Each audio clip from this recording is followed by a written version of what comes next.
Have you ever wondered what is going on in the mind of a moneymaker? How do the rich actually train their minds? How do they think about money? How do they think about assets and passive income? They always think ahead. This audiobook is not about motivation. It's not about hype, and it's definitely not about overnight success. This is about reprogramming the machine that controls your income, your mind. Welcome to The Brain of a Moneymaker. This is where effort stops being the strategy and intelligence becomes the engine. Here's the truth most people never hear. Money does not respond to effort. Money responds to structure, and structure is created by thinking. Your income today is not a reflection of your potential. It is a reflection of your mental conditioning. Think about it.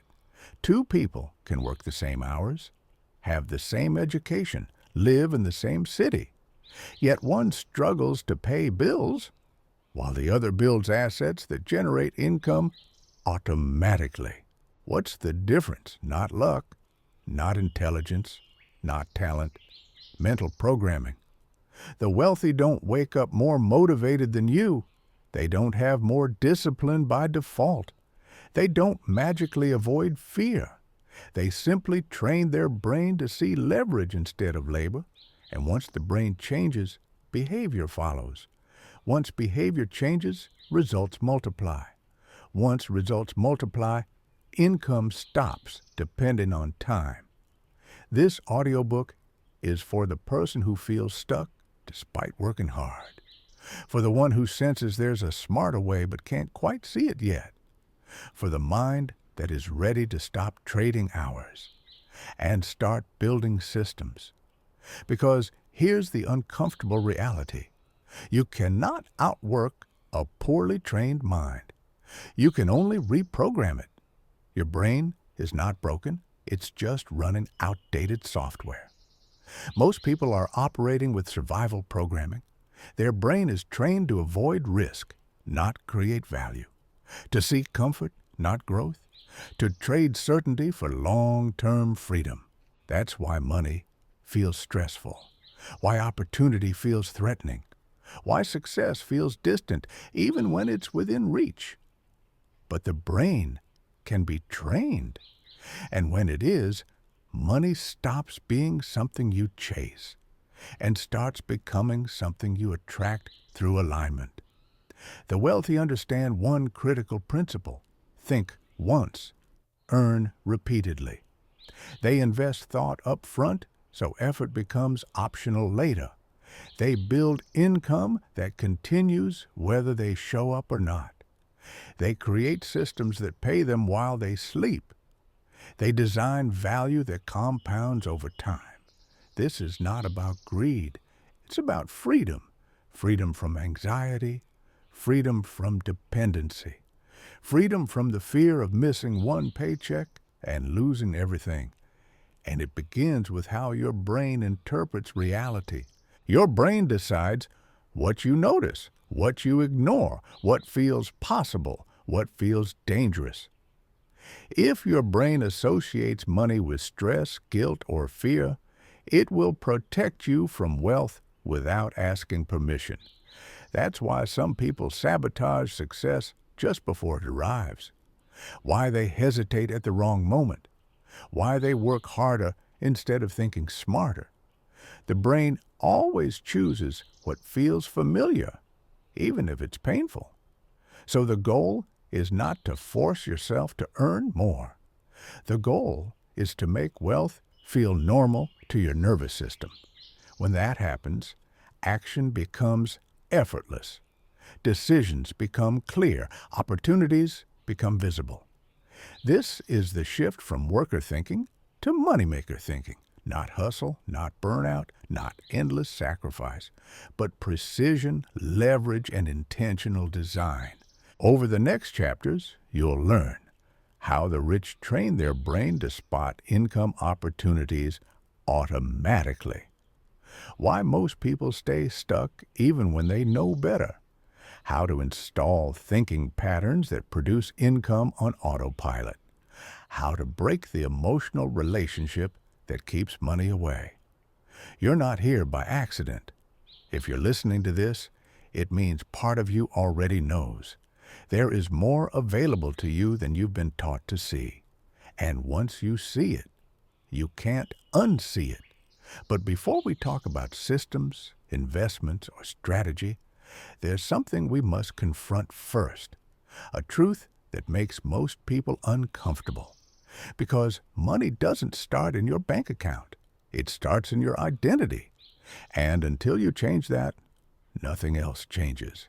Now, we'll expose the invisible rules that control your income, the beliefs running silently in the background of your mind, shaping every financial decision you make without you realizing it. This is where the real transformation begins. The topic of this video was chosen by you, our viewers. In most of our videos, we remind you that you can write interesting topics you would like to hear about in the comments. We take the most interesting ones into consideration. Today's video topic was suggested by one of our viewers in the comments. Zimbabwe, thank you for this theme. If you want us to cover a topic that interests you, write it in the comments. This will help us make videos on topics that are interesting to you, our viewers. Chapter 2. The invisible programming that decides your income. Before money ever shows up in your life, a decision has already been made. Not by your boss, not by the economy, not by luck, by your brain. And most people never realize this because the decision happens silently, automatically, beneath conscious thought. You don't choose your income with logic. You choose it with identity. Your brain is constantly asking one question: what level of money feels safe for me? Not what you want, not what you deserve, not what is possible, what feels safe. That's why some people win the lottery and end up broke again, why others get promotions and sabotage them, why opportunities appear and somehow never turn into results. The brain's job is not to make you rich. Its job is to keep you alive and comfortable, and comfort is based on familiarity. If struggle is familiar, the brain protects it. If scarcity is normal, the brain recreates it. If stress equals money in your nervous system, wealth feels dangerous. This is the invisible programming no one teaches. From childhood, most people were trained to avoid risk, seek approval, trade time for security, believe money is limited, believe wealth requires suffering. So the brain learned a simple rule: more money equals more danger. Danger of judgment, danger of failure, danger of responsibility, danger of change. And once that rule is installed, your behavior follows it automatically. You hesitate when you should move. You overthink when you should act. You work harder instead of smarter. You stay busy instead of strategic. Not because you're weak, but because your brain is loyal to its programming. Here's the truth. Your income ceiling is set by your internal comfort zone. Every time you try to exceed it, the brain sends resistance, doubt, procrastination, distraction, fear disguised as logic. This is why motivation never lasts. Motivation tries to override programming with willpower, but willpower is temporary. Programming is persistent. That's why this audiobook is not about trying harder. It's about retraining the system. The wealthy understand something most people never see. They don't fight their brain. They condition it. They deliberately expose themselves to new standards. They normalize bigger numbers. They surround themselves with different conversations.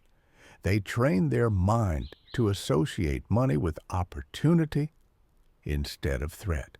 And once the brain updates its rules, behavior changes effortlessly.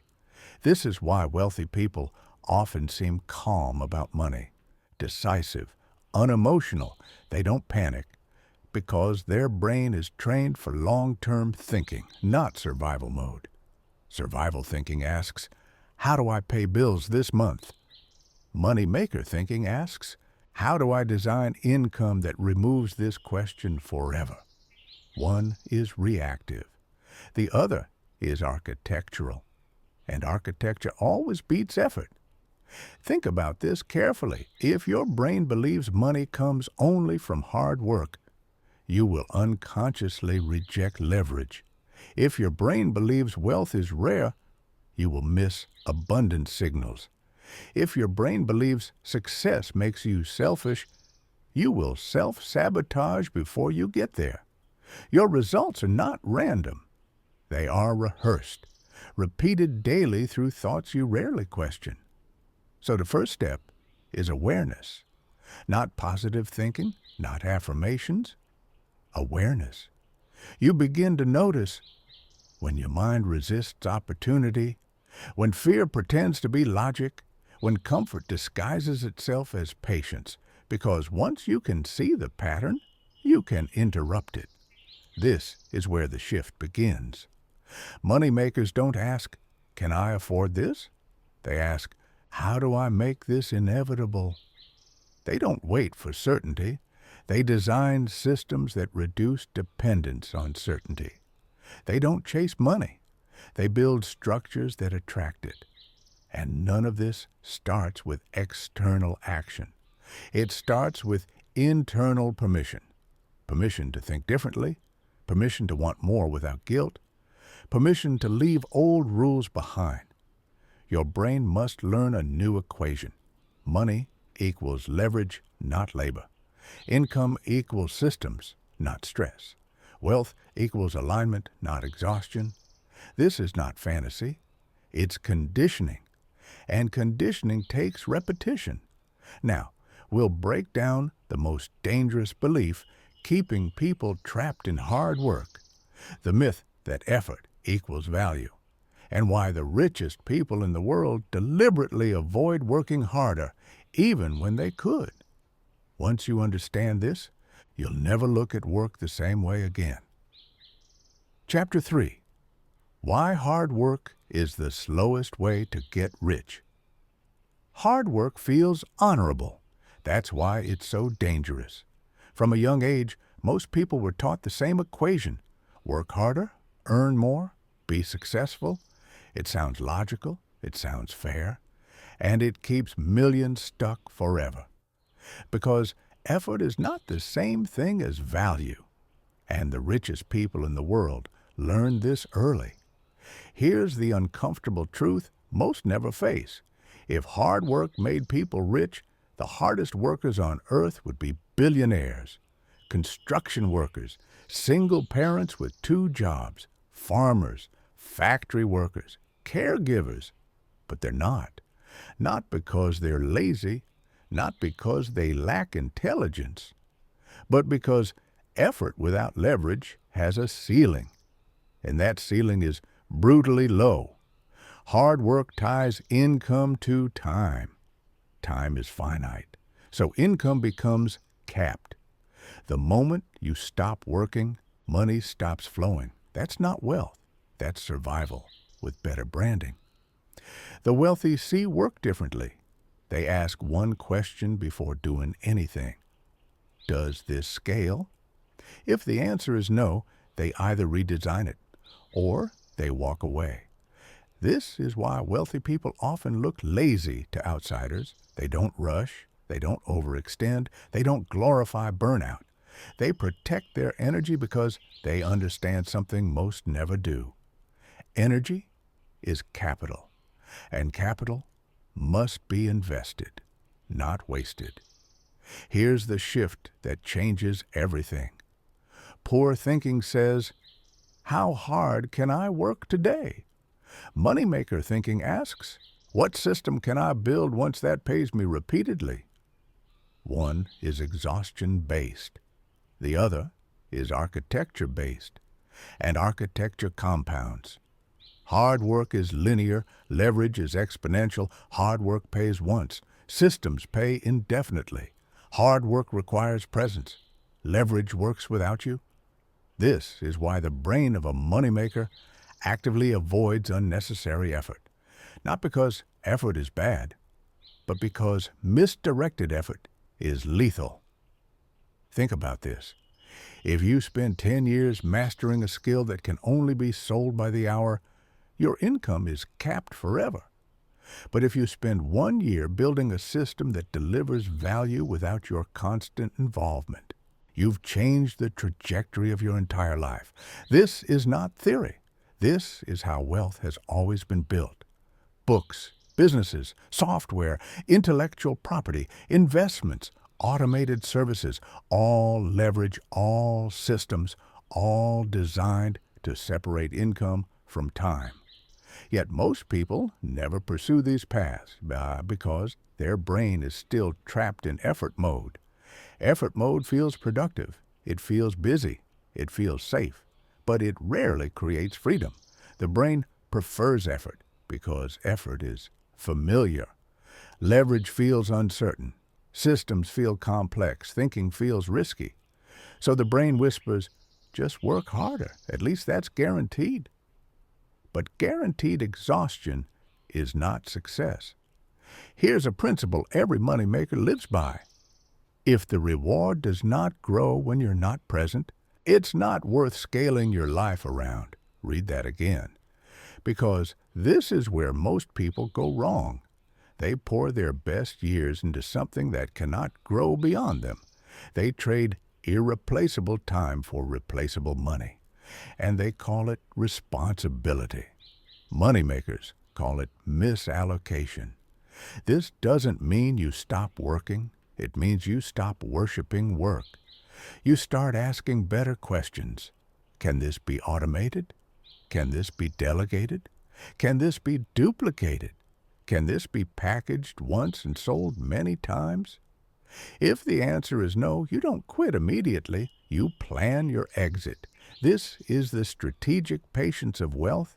Work hard, but only to build leverage. Work intensely, but temporarily. Work strategically, not endlessly. This is how effort becomes investment instead of sacrifice. And here's the part no one tells you. Once your brain understands leverage, it becomes uncomfortable with busy work. You start to feel resistance toward meaningless effort. You become allergic to inefficiency. You question everything that consumes time without multiplying value. This is not arrogance. This is awakening. Your brain begins to rewire itself around impact instead of motion. Now, we'll expose the second illusion keeping people trapped. The belief that money must come from many sources of stress, and why the wealthy deliberately simplify their income, not complicate it. This insight alone has freed more people than any hustle culture advice ever could. Dear viewers, write which city you're from. It's interesting to see which corners of the world are watching our videos. Chapter 4. Why the Rich Simplify.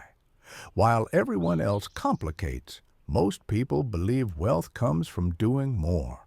More jobs, more side hustles, more stress, more chaos. They believe money requires constant juggling. The wealthy believe the opposite. They simplify.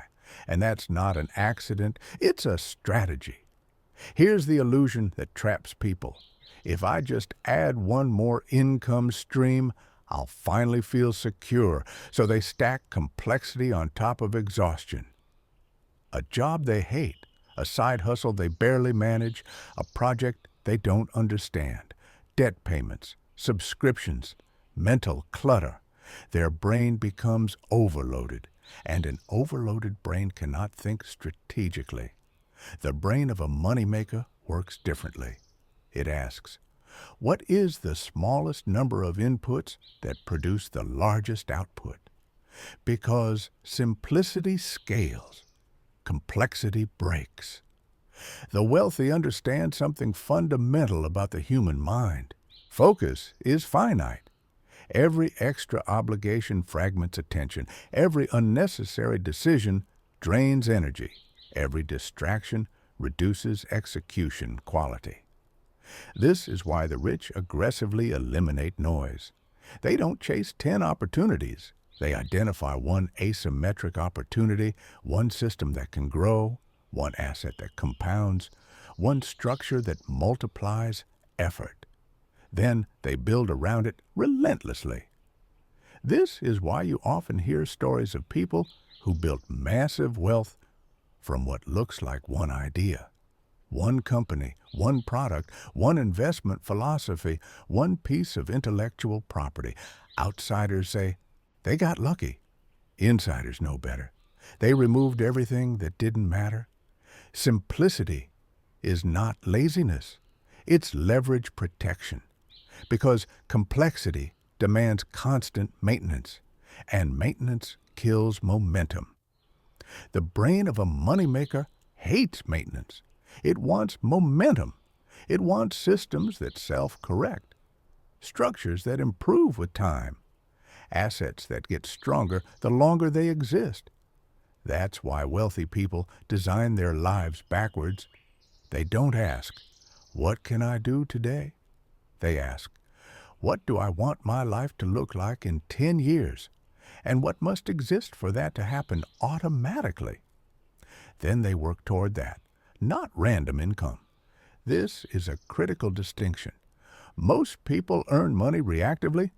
The wealthy build income proactively. Reactive income requires attention. Proactive income rewards foresight. And foresight requires mental space. This is why simplification is not optional. If your mind is crowded, your vision is blurry. If your days are chaotic, your future will be too. The wealthy simplify their calendars. They simplify their commitments. They simplify their thinking, not because they can afford to, but because that's how they became wealthy. Here's a principle the moneymaker brain lives by. If it cannot be explained simply, it cannot be scaled reliably. Complex systems break under pressure. Simple systems adapt. This applies to businesses, to investing, to habits, to decision-making, and especially to money. Most people complicate money because they don't understand it. The wealthy simplify money because they understand it deeply.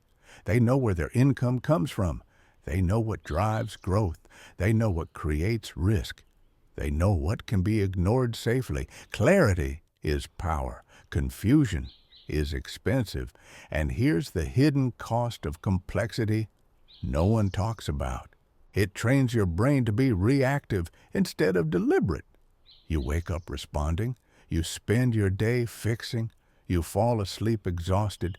There's no space for creation, no space for strategy, no space for leverage. The moneymaker brain refuses this life. It chooses fewer things, but builds them properly. It says no more, then it says yes. It delays gratification.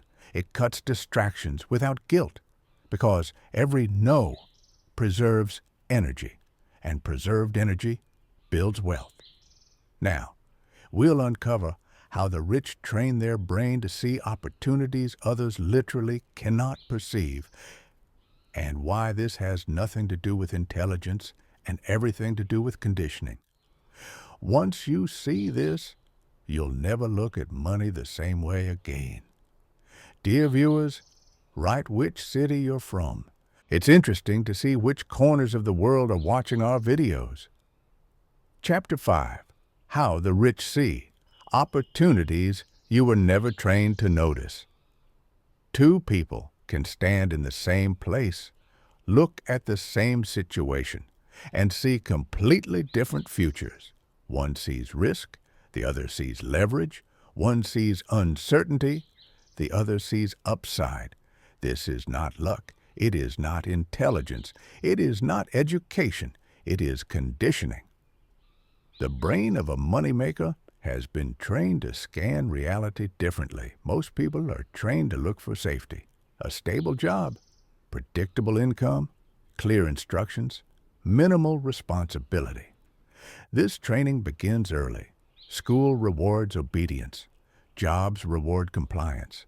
Society rewards sameness. So the brain learns, don't stand out. Don't risk failure. Don't question the system. And that conditioning becomes invisible. You don't feel trapped. You feel normal. The wealthy are conditioned the opposite way. They are trained to look for inefficiencies, unmet demand, leverage points, systems that can be improved, problems people complain about but don't solve. Where most people see inconvenience, the rich see opportunity. Where most people see chaos, the rich see mispricing. Because opportunity does not announce itself politely. It hides inside frustration, inside inefficiency, inside repetition.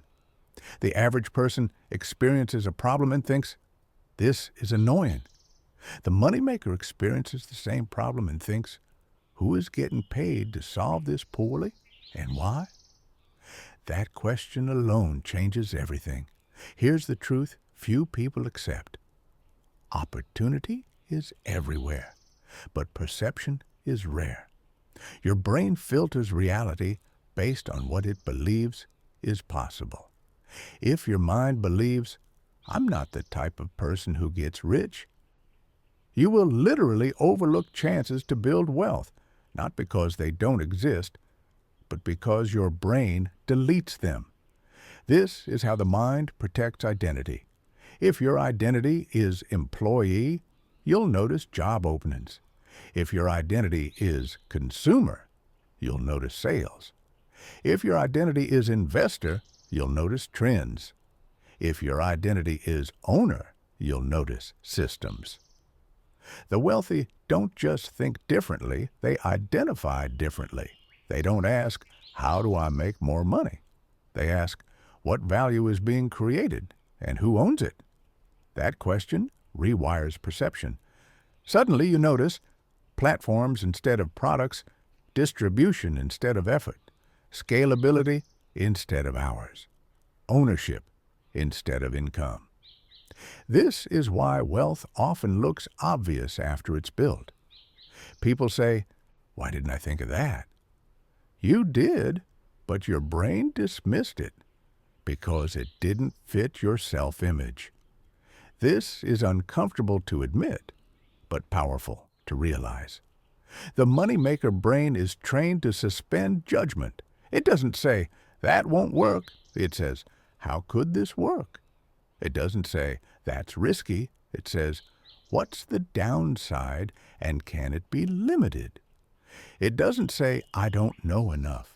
It says, who already knows and how do I align with them? This is why the rich ask better questions, and better questions produce better futures. Opportunity recognition is not talent. It's pattern recognition. And patterns only become visible through repetition. The wealthy study markets the way athletes study film. They observe cycles. They track behavior. They notice what repeats. Because human behavior is predictable, fear repeats, greed repeats, overreaction repeats, complacency repeats. And wherever behavior repeats, opportunity exists. Most people live inside emotions. The rich observe emotions. Most people react. The rich position themselves before reaction. This is not about being cold. It's about being conscious. And the moment you realize this, your relationship with money changes. You stop chasing income. You start analyzing value flow. You stop asking for permission. You start creating positioning. You stop consuming explanations. You start building frameworks. Now, we'll break down how the wealthy train emotional control and why emotional discipline, not motivation, is the true engine of automatic income. This is where most people fail and where the moneymaker mind begins to dominate. Chapter 6. Emotional discipline. The invisible skill behind automatic income. If wealth were built on motivation, most people would already be rich. They feel motivated every January, every Monday, every time they hear a powerful speech. Motivation spikes, then it fades. The moneymaker brain does not rely on motivation. It relies on emotional discipline. This is one of the most misunderstood truths about wealth. People think the rich are fearless. They're not. They feel fear. They feel doubt. They feel uncertainty. The difference is this. They do not let emotion drive decisions. Most people do. They buy when excited. They sell when afraid. They quit when uncomfortable. They hesitate when opportunity feels unfamiliar. Emotion becomes the steering wheel, and emotion is reactive by nature. The wealthy train their mind to do the opposite. They delay reaction. They observe their own feelings. They let emotion pass, then act. This skill alone separates amateurs from builders. Automatic income is built during emotionally boring moments, not during hype, not during panic, not during urgency. Systems are created when the mind is calm. This is why emotional regulation is not a self-help concept. It is a financial advantage, let's be honest. Most people lose money not because they lack information, but because they cannot tolerate discomfort. Discomfort of waiting, discomfort of uncertainty, discomfort of being wrong temporarily. The brain screams, "Do something!" The disciplined mind responds, "Do nothing until the signal is clear." This patience looks like laziness to the untrained observer. In reality, it is restraint, and restraint compounds. The wealthy understand a principle most never learn. Reaction is expensive. Patience is profitable. Markets punish emotional behavior. Businesses punish impulsive decisions. Relationships punish unregulated reactions. Yet society celebrates urgency. Act now. Don't miss out. Hustle harder. Move fast. The moneymaker brain asks a quieter question. What happens if I wait? Often, clarity appears. Emotion clouds perception. Stillness sharpens it. This is why the wealthy build rules. Rules protect decisions from emotion. Rules like never invest when euphoric, never sell in panic, never build a system based on hope, never expand without proof, never confuse movement with progress. Rules reduce emotional load. They free mental energy, and mental energy is finite. Most people waste it fighting feelings. The wealthy conserve it for strategy. They automate decisions whenever possible. Automation is not just technical, it is psychological. When decisions are automated, income becomes consistent. Stress decreases, mistakes reduce, clarity increases. This is how income becomes automatic, not magically, but mechanically. Emotional discipline also means detachment from identity. The wealthy do not attach self-worth to outcomes. A failed investment does not mean I am a failure. A missed opportunity does not mean I am behind. It simply means data collected. This detachment is powerful because when ego is removed, learning accelerates. Most people stop too early because failure feels personal. The moneymaker mind sees failure as feedback. This creates momentum, and momentum compounds faster than motivation ever could. Here's a hard truth. You cannot build long-term wealth if your emotions swing with short-term outcomes. Volatility breaks fragile minds. Stability favors disciplined ones. That is why emotional training is not optional. It is foundational. Now, we will uncover how the wealthy design income systems that work without willpower.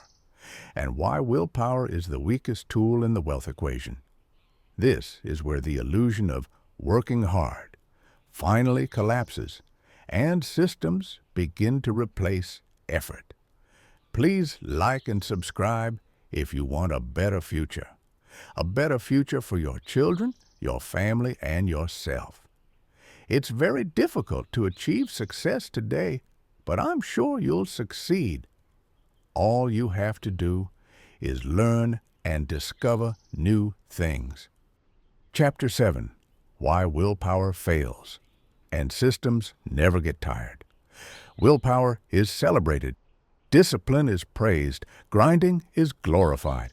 And yet, willpower is the weakest tool in the wealth equation. It runs out, it fluctuates, it collapses under stress. The moneymaker brain knows something most people never learn. If success depends on willpower, it will eventually fail. This is not weakness. This is biology. Your brain is designed to conserve energy. Every decision drains it. Every act of resistance taxes it. By the end of the day, willpower is gone.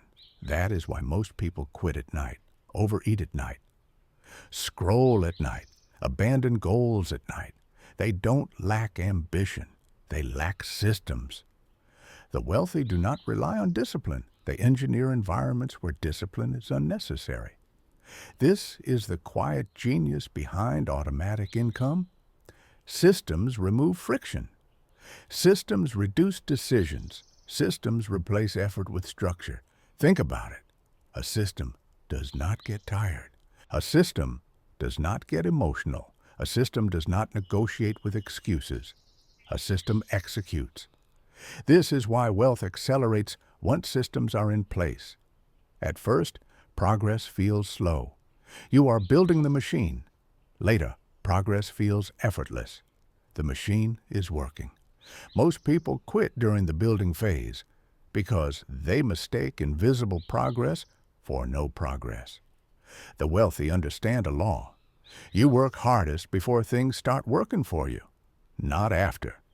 This is where most people misunderstand passive income. They imagine income without effort. In reality, it is delayed effort with long-term leverage. Effort concentrated early. Freedom distributed later. This is the opposite of a paycheck. A paycheck rewards repeated effort. A system rewards initial intelligence. The wealthy ask different questions. How can I make this repeat? How can I remove myself from this process? How can this work without me being present? How can this decision be automated? They design once, then let time do the rest. Time becomes an employee, and time never asks for raises. But systems do more than generate income. They protect mental health. When income is predictable, anxiety decreases, focus increases, creativity expands. The mind stops panicking about survival. And when survival pressure disappears, strategic thinking emerges.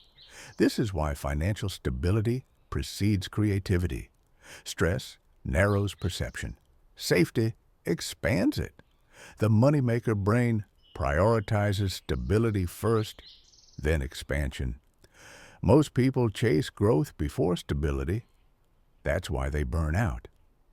Systems also protect against self-sabotage. When actions are automated, procrastination loses power, mood swings lose influence, inconsistency disappears. You don't feel like it. It just happens. This is why habits matter, not motivational habits, structural habits, habits that remove choice. Choice is expensive. Automation is efficient. This is why the wealthy standardize routines, same wake time, same decision rules, same financial flows, same review cycles. They reduce randomness. Randomness kills momentum. Consistency compounds it. This is not boring. It is freeing. When the basics are automated, the mind is free to think at a higher level. That's where innovation lives. That's where leverage is born. Now, we'll break down how the wealthy turn ordinary skills into scalable income streams, and why skill alone is never enough without positioning and leverage. This is where the illusion of talent collapses and strategy takes over. Chapter 8. Skill is not enough. Why leverage determines who gets rich. Most people believe wealth comes from skill. Work harder, get better, become the best. That advice sounds logical. It is also incomplete. Skill alone does not create wealth. Leverage does. There are millions of highly skilled people who struggle financially. Talented designers, brilliant programmers, gifted teachers, exceptional craftsmen. They are not poor because they lack ability. They are poor because their skill is trapped in time, trapped in location, trapped in one-to-one exchanges. The moneymaker brain sees skill differently. Skill is not the asset. Skill is the seed. Leverage is the multiplier. Without leverage, skill produces income linearly. With leverage, skill produces income exponentially. This is where the wealth gap truly forms. Two people can have the same talent. One becomes wealthy. The other stays stuck. The difference is not effort. It is structure. The wealthy ask, how many people can this skill serve at once? How often can this skill be reused? How detached from my time can this become? They turn skill into products, systems, platforms, assets. The poor trade skill for hours. The wealthy package skill into engines. This is why employees hit ceilings. They sell hours. Hours are finite. No matter how good you are, there are only 24 hours in a day. The moment income depends on hours, growth dies. The moneymaker brain avoids this trap early. Instead of asking, how do I get paid more per hour? They ask, how do I get paid without being present? That question changes everything. Leverage comes in many forms. Time leverage, technology leverage, capital leverage, audience leverage, distribution leverage. But the principle is always the same. One action, many results. A book is leverage. A course is leverage. Software is leverage. A brand is leverage. An audience is leverage. These things work while you don't. That is the defining characteristic of wealth. But leverage is uncomfortable to build. It requires delayed gratification. It requires uncertainty. It requires building something before it pays. Most people avoid this phase. They choose certainty over freedom. The wealthy tolerate uncertainty early to buy certainty later. This is why early years feel harder. They are front-loading discomfort. Once leverage exists, life becomes lighter. Income detaches from effort. Time expands. Choices multiply. This is not luck. It is architecture. But here's the truth most people ignore. Leverage magnifies who you already are. If your thinking is chaotic, leverage magnifies chaos. If your values are weak, leverage amplifies damage. If your discipline is poor, leverage accelerates collapse. This is why mindset comes first. The moneymaker brain builds internal order before external scale. They stabilize habits, clarify priorities, design routines. Only then do they scale, because leverage without stability destroys faster than poverty ever could. This is why many people fail when money arrives. They scaled income before scaling identity. The wealthy reverse it. They become the person first. Then they build the machine. This chapter is not about tools. It's about perspective. Skill is not your ceiling. Your structure is. Now, we will explore how the wealthy think about risk, why they appear bold while actually being conservative, and how they turn uncertainty into advantage instead of fear. This is where most people freeze and where the moneymaker mind moves forward. Dear viewers, please write in the comments what assets you buy or are interested in. Perhaps these are stocks, or maybe cryptocurrency. It is interesting to see how you structure your investment portfolio. Also, please write what you think about real estate. Is it still relevant to buy flats today? Chapter 9. How the rich think about risk and why they sleep better than you. Most people believe the wealthy are risk takers. They imagine bold gamblers, reckless investors, people who just go for it. That belief keeps millions stuck because it is wrong. The rich are not addicted to risk. They are addicted to control. The poor avoid risk emotionally. The rich manage risk structurally. That difference changes everything. To the average mind, risk feels like danger, loss, failure, embarrassment. To the moneymaker brain, risk is simply unknown variables. Unknowns are not feared. They are measured. The wealthy ask different questions, not, "What if I fail?" but, "What's the downside? What's the upside? What can I control? What can I ensure? What can I survive?" They don't eliminate risk. They design around it. This is why they appear confident. Confidence is not bravery. Confidence is clarity. When you know the worst-case scenario and you can survive it, fear disappears. Most people never calculate the downside. They imagine it. And imagination is always worse than reality. The moneymaker brain replaces fear with math. They don't jump blindly. They test, pilot, prototype, experiment, small bets, limited exposure, asymmetric upside. This is the core principle. Small risk, large potential reward. That's not gambling. That's intelligence. This is why wealthy people often start slow. They gather data. They observe patterns. They watch behavior. Speed comes later. The poor rush emotionally. The rich move deliberately. This is also why wealthy people recover faster from losses. They expect losses. Loss is not failure. Loss is tuition. They budget for mistakes. Most people bet everything emotionally. When they lose, they collapse. The wealthy bet fractions. When they lose, they adjust. They don't attach identity to outcomes. That detachment is power.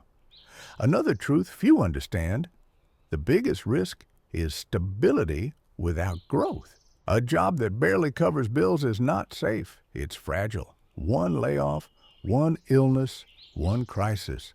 The illusion of security keeps people trapped. The wealthy see this clearly. They diversify income. They build buffers. They create redundancy. They don't rely on one stream. They build ecosystems. This is why they sleep well, not because nothing can go wrong, but because nothing can destroy them. That's the difference. The moneymaker brain doesn't chase comfort. It chases resilience. And resilience requires exposure to controlled discomfort. That's why growth always feels uncomfortable at first, but that discomfort is temporary. Fragility is permanent. This chapter reveals a harsh truth. Avoiding risk does not protect you. It guarantees stagnation. The goal is not to be fearless. The goal is to be prepared. Prepared minds don't panic. Prepared systems don't collapse. Prepared people don't freeze. This is the mindset shift. You stop asking, "Is this risky?" and start asking, "Is this survivable? Is this scalable? Is this educational?" If the answer is yes, you move slowly, intentionally, relentlessly. Now, we will uncover why the wealthy think in decades, not days, and how long-term thinking quietly destroys short-term competition without conflict. This is where patience becomes a weapon, and most people drop out. Dear viewer, please write in the comments what interested you most in the video. This will help us improve our videos. Chapter 10, Why the Rich Think in Decades While Everyone Else Thinks in Days.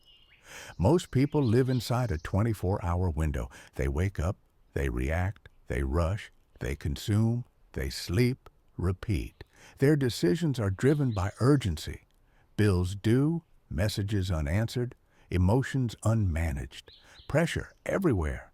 The wealthy live on a different clock. They operate on decades, not because they are smarter, not because they know secrets, but because they train their mind to step back. Long-term thinking is not optimism. It is strategic patience.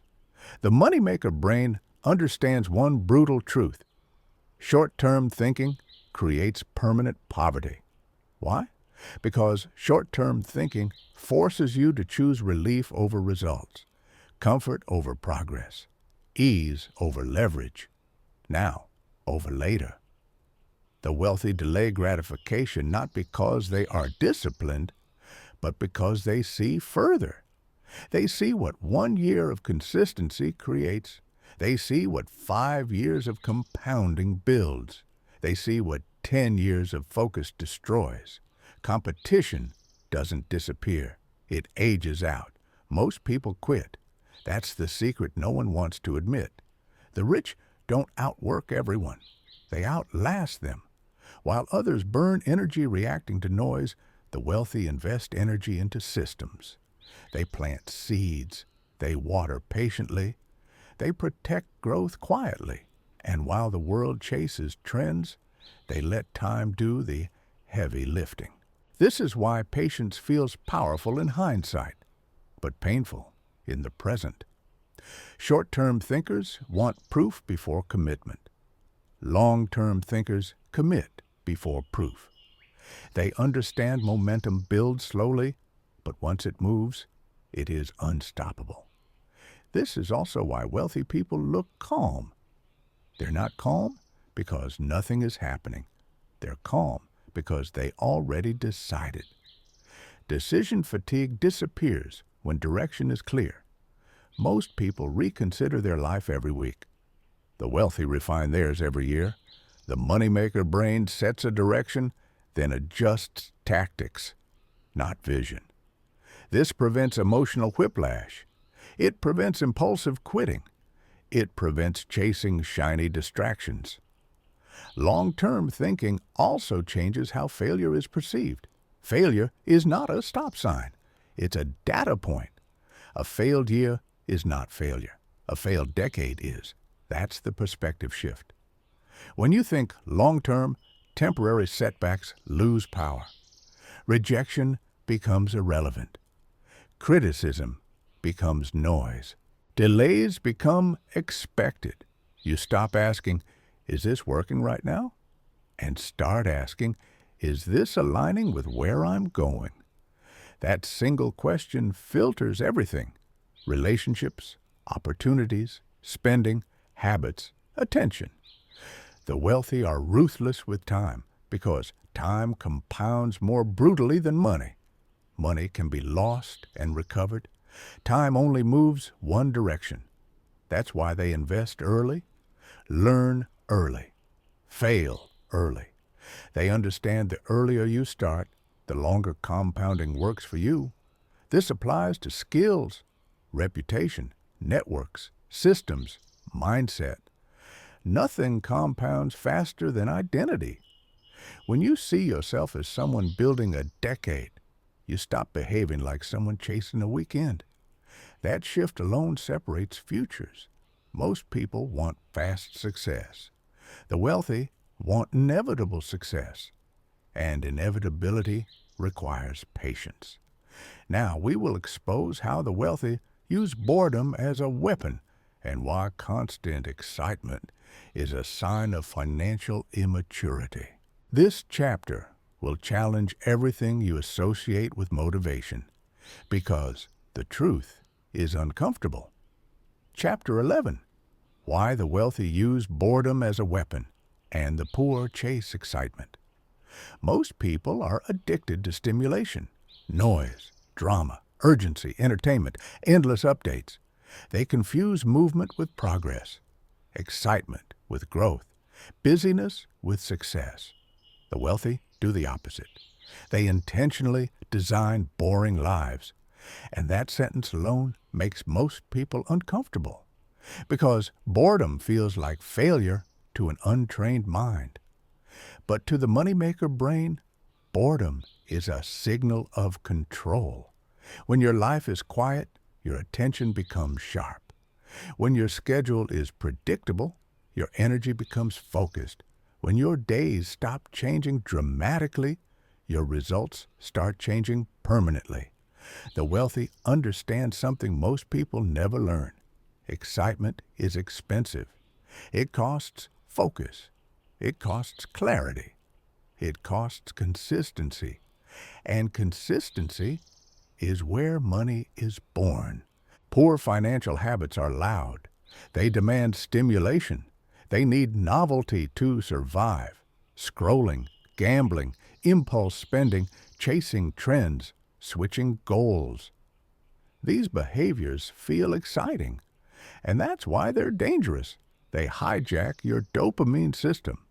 The brain begins associating reward with novelty, not progress. So when the novelty fades, which it always does, motivation collapses. The wealthy train their brain differently. They associate reward with repetition, doing the same thing when no one is watching, executing when it's boring, showing up when motivation is absent. This is why rich people often look unmotivated from the outside. They don't need motivation. They built systems. Motivation is emotional. Systems are mechanical. And money responds to mechanics, not moods. The wealthy don't ask, "What do I feel like doing today?" They ask, "What does the system require?" And then they execute. Quietly, consistently, relentlessly. This is why they can scale income without burnout. Their days aren't chaotic. They're optimized. Same routines, same priorities, same focus blocks. Repetition builds momentum. Momentum builds leverage. Leverage builds freedom. The poor chase excitement because their life feels empty. The wealthy accept boredom because their future is full. That's the difference. Boredom is not lack of purpose. It is lack of distraction. And distraction is the enemy of wealth. This is also why the wealthy are selective about information. They don't consume everything. They filter aggressively, because information overload creates mental noise, and noise kills signal. The moneymaker brain seeks clarity, not stimulation. It values depth over speed, understanding over opinions, silence over chaos. That silence is where strategy is born. When your life is quiet, you start hearing your own thoughts. And most people are terrified of that, because silence exposes responsibility. No excuses, no distractions, no external blame. Just you and the truth. The wealthy sit with that discomfort. They train inside it. They grow inside it, while others escape into noise. This is why boredom feels painful at first. Your brain is detoxing from stimulation addiction. But on the other side of boredom is power, clear thinking, emotional regulation, long-term focus. This is where wealth accelerates. If your life feels too loud, your finances will too. Chaos outside creates chaos inside. Chaos inside creates chaos in money. The wealthy engineer calm on purpose. They limit inputs. They simplify choices. They repeat what works.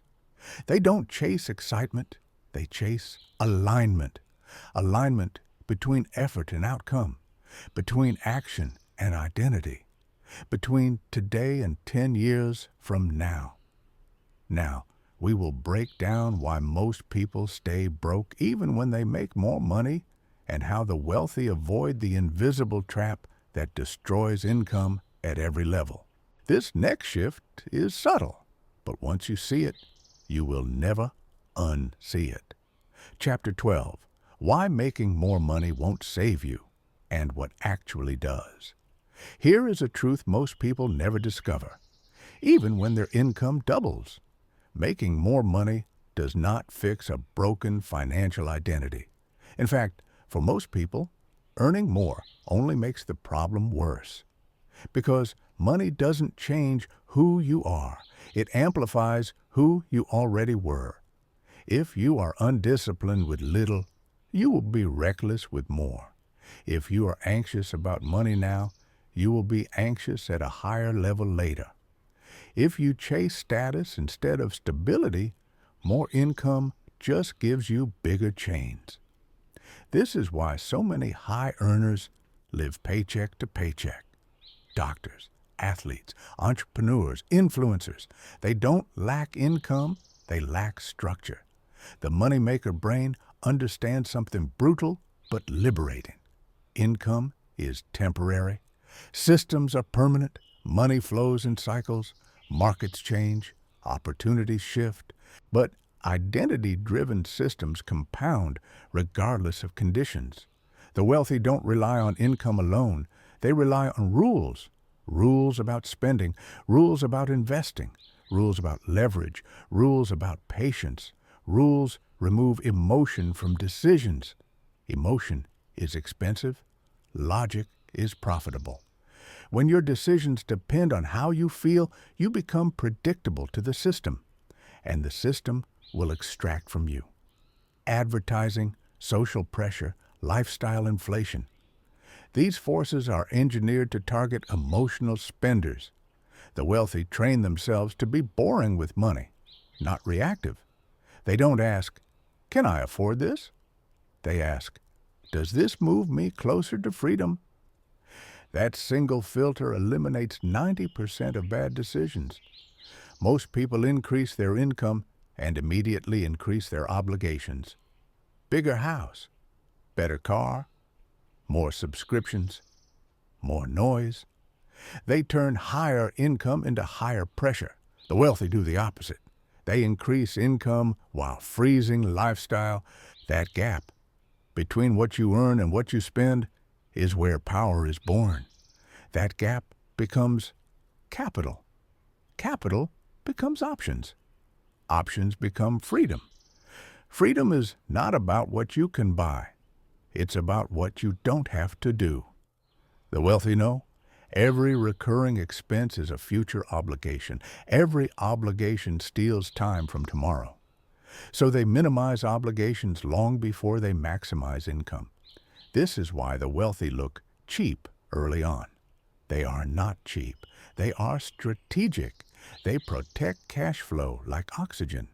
Because cash flow is not money. It is breathing room. And breathing room allows thinking. Thinking allows strategy. Strategy allows dominance. This is also why the wealthy separate earning from identity. They don't emotionally attach to income spikes.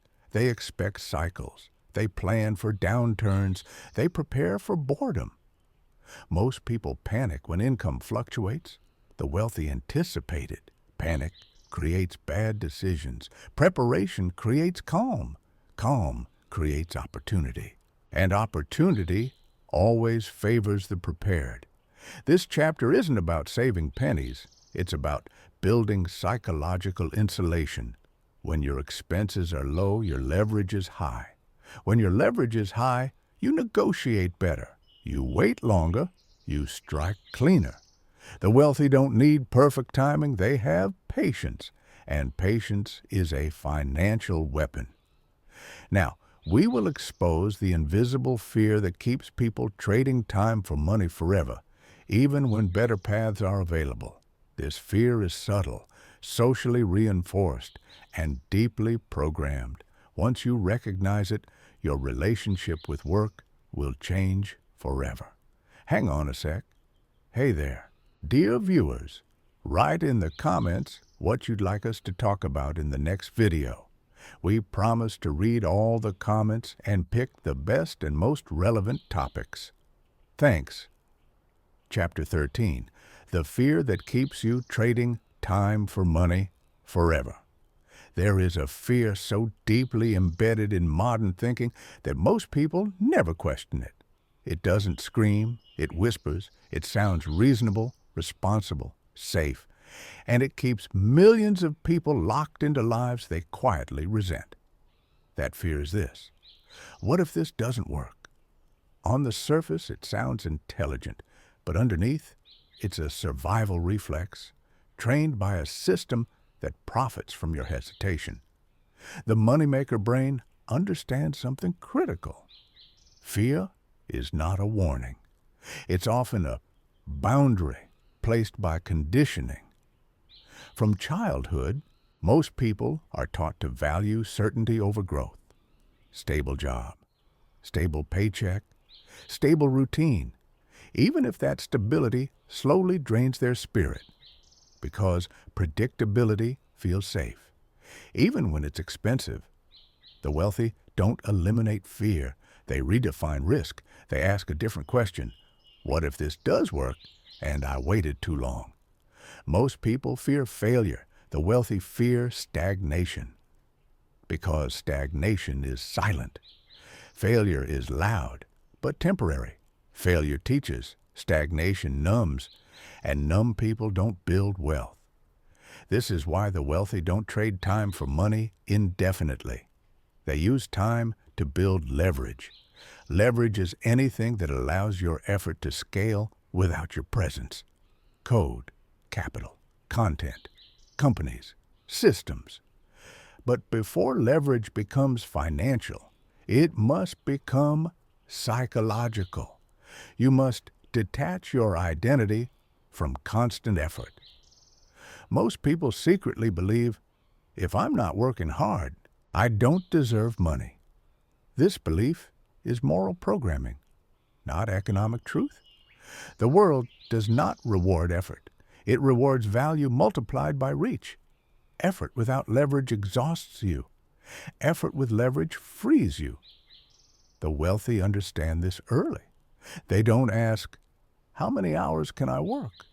They ask, how many times can this work for me? That shift changes everything.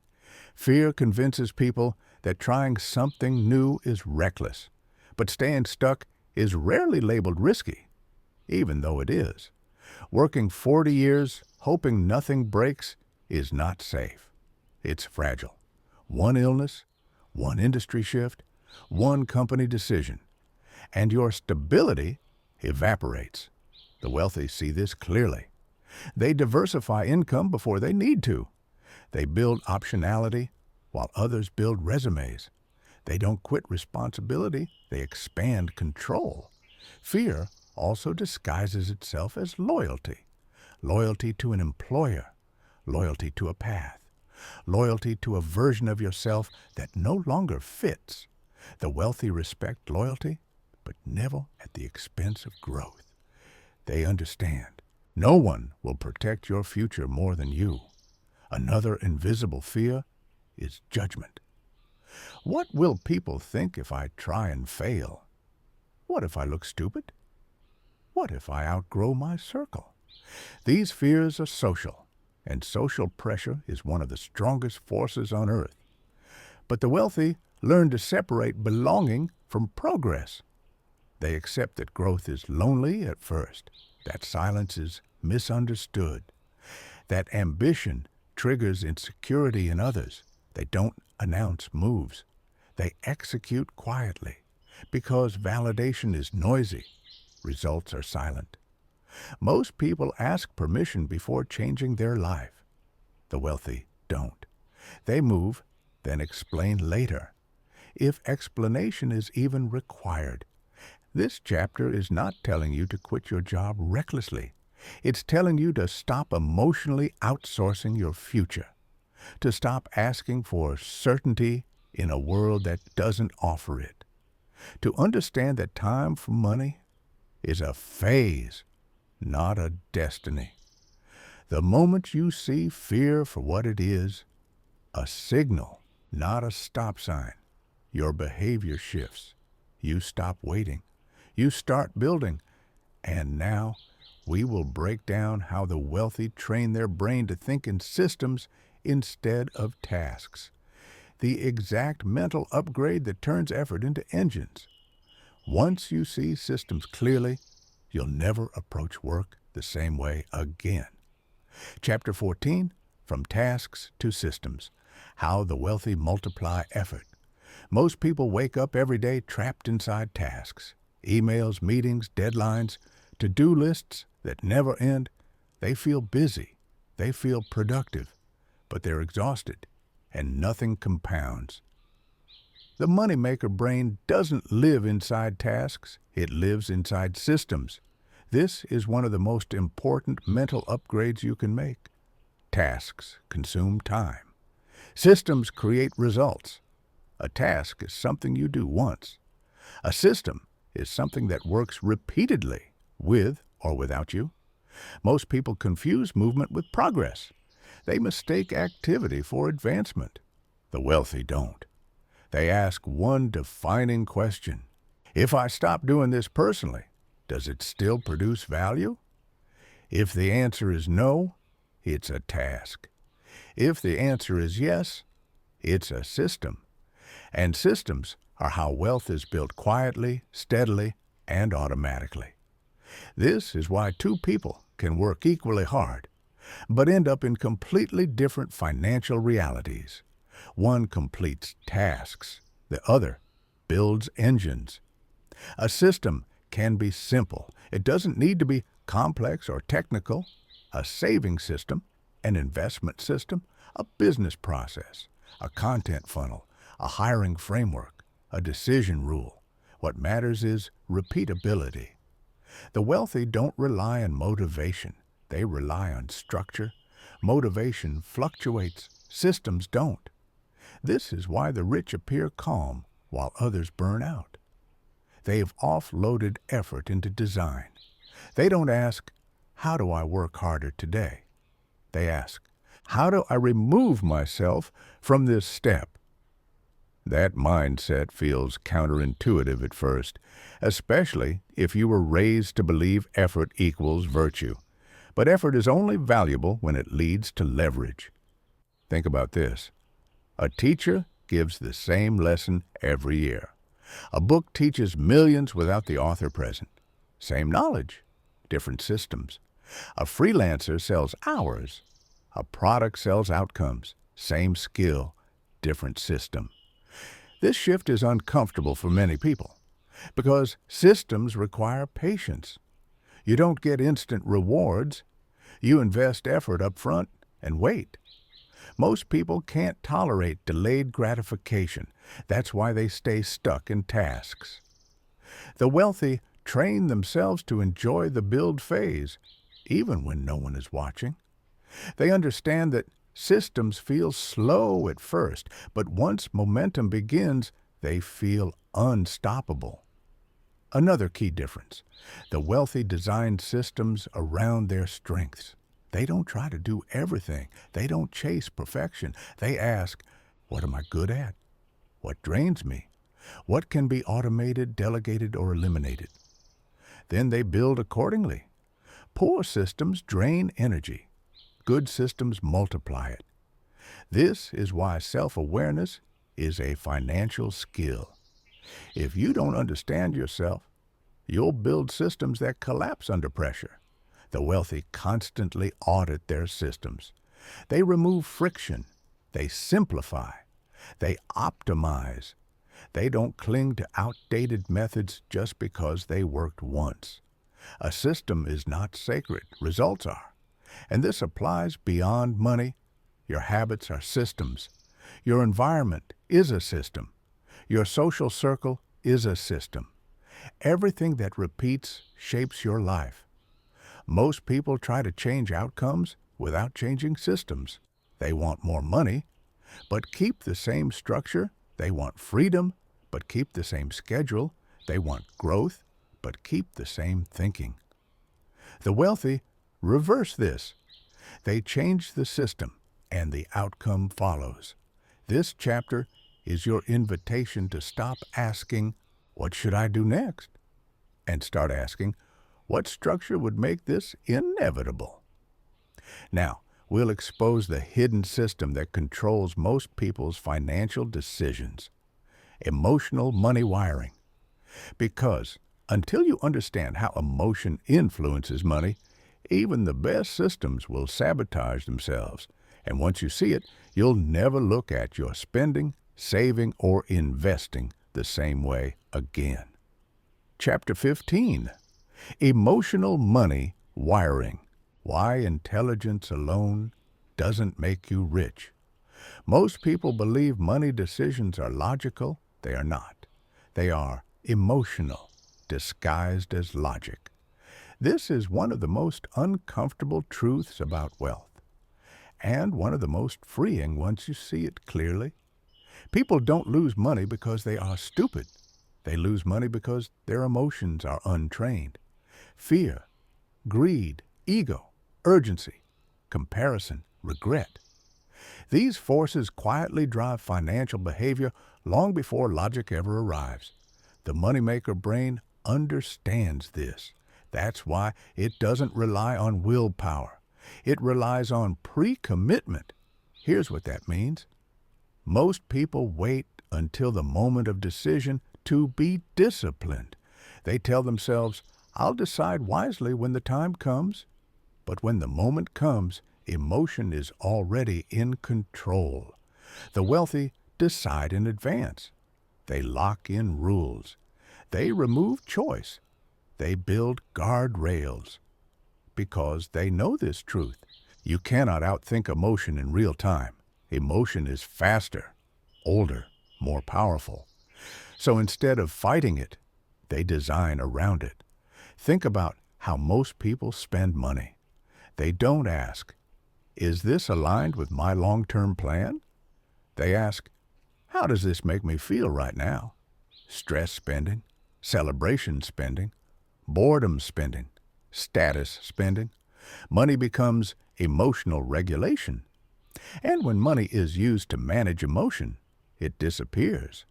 The wealthy break this loop early. They don't attach money to identity. They don't use money to prove worth. They don't let wins inflate ego or losses destroy confidence. They see money as feedback, not judgment, not validation, not punishment, just data. This emotional neutrality is rare, and it's trained. Most people avoid looking at their finances because it triggers shame or anxiety. The wealthy look at numbers calmly, even when they're ugly, especially when they're ugly, because avoidance is expensive. Here's a key distinction. Poor money habits are emotional reactions. Rich money habits are emotional regulation. The wealthy feel fear, but they don't obey it. They feel excitement, but they don't chase it blindly. They feel pressure, but they don't rush decisions. They pause. That pause is everything. It's the space where power lives. This is why the wealthy appear patient. They're not naturally calm. They're trained. They've practiced sitting with discomfort without acting impulsively. They don't panic sell. They don't FOMO buy. They don't chase trends. They let others react. And then they move strategically. Another hidden emotional pattern, urgency addiction. Most people feel uncomfortable when nothing is happening. They equate stillness with failure, so they rush. They enter deals too early. They exit too fast. They overtrade. They overwork. The wealthy are comfortable waiting. They understand that most money is made in moments of patience, not action. They know that doing nothing is often the most profitable move, and that requires emotional maturity. Here's the hard truth. If you don't train your emotional relationship with money, any increase in income will magnify your weaknesses. More money doesn't fix poor wiring, it exposes it. That's why so many people earn more and still feel broke. They upgraded income without upgrading psychology. The moneymaker brain upgrades psychology first. It learns to detach self-worth from net worth. It learns to tolerate uncertainty. It learns to think long-term when others panic short-term. This chapter isn't about suppressing emotion. It's about mastering response. You will feel fear. You will feel desire. You will feel doubt. The difference is you won't let those feelings drive the wheel. You'll observe them, acknowledge them, and act anyway, deliberately. Now, we'll explore how the wealthy train patience into a competitive advantage and why slow thinking consistently beats fast money. Because speed feels powerful, but patience builds empires. Friend, write your opinion on this topic in the comments. Do you agree with us or not? I'm interested to hear your thoughts. Chapter 16, The Wealth Advantage of Patience. How Slow Thinking Beats Fast Money. Patience is not passive. Patience is aggressive restraint. It is the ability to wait while others rush, to observe while others react, to think while others panic. And in the world of money, this single trait separates builders from gamblers. Final chapter, the point of no return. There comes a moment, quiet, almost unnoticeable, when everything changes. No fireworks, no announcement, no sudden flood of money, just a shift. A shift in how you think, a shift in how you decide, a shift in what you tolerate and what you no longer accept. This is the point of no return. It is the moment when wealth stops being something you chase and becomes something you build naturally, almost automatically. By now, you understand the truth most people never do. Money is not the reward. Money is the echo. It echoes your habits, your patience, your thinking, your systems, your identity. You no longer ask, how do I get rich fast? You ask, how do I design a life where money has no choice but to grow? This is the moneymaker brain at work. You no longer trade hours for income. You trade decisions for decades. You no longer panic when progress feels slow. You recognize the early stages of compounding. You no longer envy other people's results. You understand their timelines and your own. And most importantly, you no longer quit. Because quitting no longer makes sense. Your habits are locked in. Your systems are running. Your identity has shifted. You save before spending. You invest before consuming. You build before celebrating. You don't need motivation anymore. You have momentum. And momentum is stronger than motivation ever was. Look back for a moment. Remember who you were before this journey. Reactive, uncertain, emotionally attached to money, impatient with outcomes. Now notice who you are becoming. Calm, deliberate, strategic, patient with purpose. You see money clearly now. Not as stress, not as status, not as fear, but as a tool, a multiplier, a reflection of disciplined thinking. You understand that wealth is not about doing more. It's about doing fewer things consistently well. You understand that freedom is not luck. It's ownership, built slowly and protected fiercely. And you understand that no one is coming to save you, which is exactly why you are powerful. From this point forward, your life operates differently. Bad days don't derail you. Noise doesn't distract you. Trends don't pull you off course. You play the long game, and the long game always wins. If this audiobook resonated with you, if a sentence stayed with you longer than expected, if you felt that quiet shift inside, that means it's already working. Stay consistent, stay patient, stay intentional. And remember this, you don't become wealthy by chasing money. You become wealthy by becoming the kind of person money follows. What topic would you like us to explore next?